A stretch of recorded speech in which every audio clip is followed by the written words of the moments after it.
Purposely. Your life, God's purpose. Listen at purposely.com. How are your sea legs? Can you handle being out on the water? A couple years ago, we went on a cruise to Alaska, and for the most part, I adapted great. I didn't have seasickness, I didn't have to wear those bands or take any medicine. But one night, I woke up in the middle of the night, and the boat seemed to be noticeably going side to side. I genuinely did not know if we were going down for a bit. Turns out we were just going really, really fast, thankfully, but I would probably get a little bit nervous in the middle of a storm. There's a lot about open water that's just unfamiliar and nerve-wracking. In ancient Near East culture, water was seen as unpredictable and chaotic, wild and untamable. But what we see, even starting at the beginning in the creation story, God creates order out of chaos and subdues even the water, dividing water and sky and water and land. And Jesus, when he came to earth, followed this pattern. Hey, it's Jen. This is the Bible for Busy People podcast. This week we are talking about promises that hold water, Jesus's experiences with water while he was here with us on earth, and what those mean for us, the promises that those moments hold for us. So we're reading today in Mark chapter 4, starting in verse 35. It says, "That day when evening came, he said to his disciples, 'Let us go over to the other side.' Leaving the crowd behind, they took him along just as he was in the boat. There were also other boats with him. A furious squall came up, and the waves broke over the boat so that it was nearly swamped. Jesus was in the stern, sleeping on a cushion. The disciples woke him and said to him, 'Teacher, don't you care if we drown?' He got up, rebuked the wind, and said to the waves, 'Quiet, be still.' Then the wind died down, and it was completely calm. He said to his disciples, 'Why are you so afraid? Do you still have no faith?' They were terrified and asked each other, 'Who is this? Even the wind and the waves obey him.'" Jesus is so powerful that the storm has no effect on him. He sleeps right through it. Clearly, I would have failed that mission. What caused these men so much anxiety did not trouble him. Their worries prompted him to act, and he calmed the storm with a few words. The response and calming of the storm is immediate. That's a word we're going to come back to, so hold that in mind. James Boyce comments in the Working Preacher blog that when storms arise, we're led to two questions. Is God powerful enough to stop this? And does he care? Jesus answers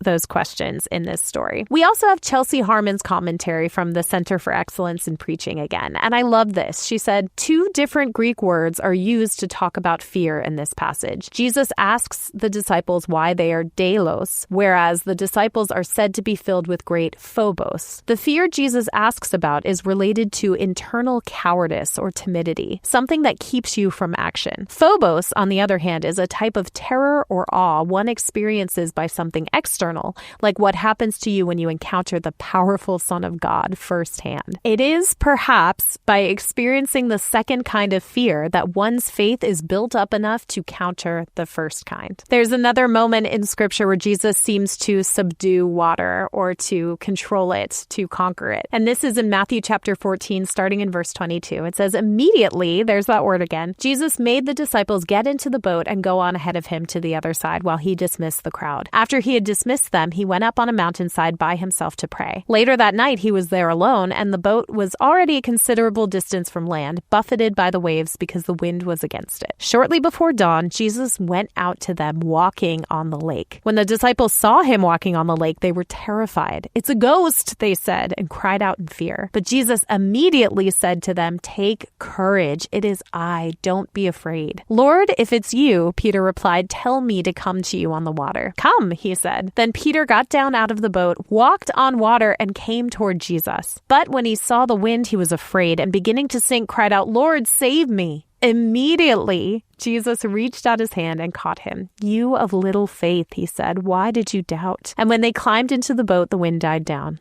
Then those who were in the boat worshipped him, saying, 'Truly, you are the Son of God.'" I want to point out that this story comes immediately after Jesus fed the 5,000 and then dismissed the people. Jesus was always doing things like this. He was performing miracles, but not letting the hype about them or about him live on. I heard a sermon once that Jesus didn't seek influence like we do. These days, we consider it of the utmost importance to get in front of the most people, and that usually means power, authority, influence, maybe money. Attention is power. But Jesus wasn't looking for that. He performed miracles to let people know who he was, but he didn't dwell on them. He dismissed them and spent time in prayer. I wonder if he was even resisting the temptation to be powerful and praised by going to pray instead. He also just seemed to crave alone time with God. And then he performed this miracle of walking on water just for his closest followers. Remember what we talked about earlier. Water already felt dangerous and unpredictable to the people of that time. And then Jesus just walked up. I get why they thought he was a ghost.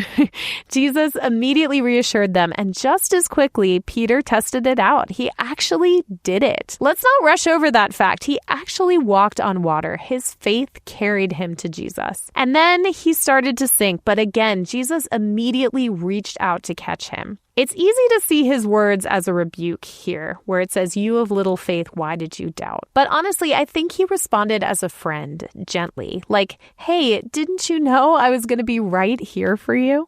Even little faith was enough to get Peter out on the water. Little faith grows stronger when we see how Jesus comes through for us, and it builds over time. It grows with practice.